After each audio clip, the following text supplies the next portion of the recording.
有唔少繼承人喺簽訂放棄繼承聲明嘅時候咧，會想喺下邊加多句話，即係等某個特定嘅繼承人或者個人嚟攞得到呢部分嘅遺產。咁呢種指定接收人嘅附條件嘅放棄繼承喺法律上其實係唔認可嘅。咁呢種行為係屬於咩性質呢？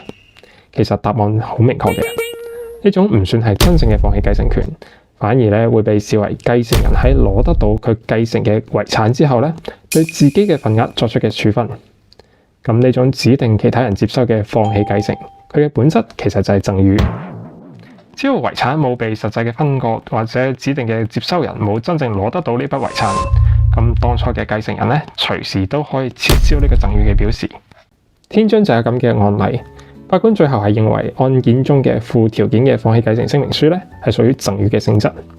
咁既然贈與財產嘅權利係未到被指定嘅人手上面嘅，咁贈與人就有權利隨時去撤銷。咁案件裏邊嘅遺產最終都係按照法定繼承嘅原則進行分割。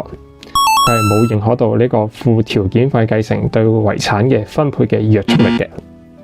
我係羅律師，關注我先，你會知心一啲㗎。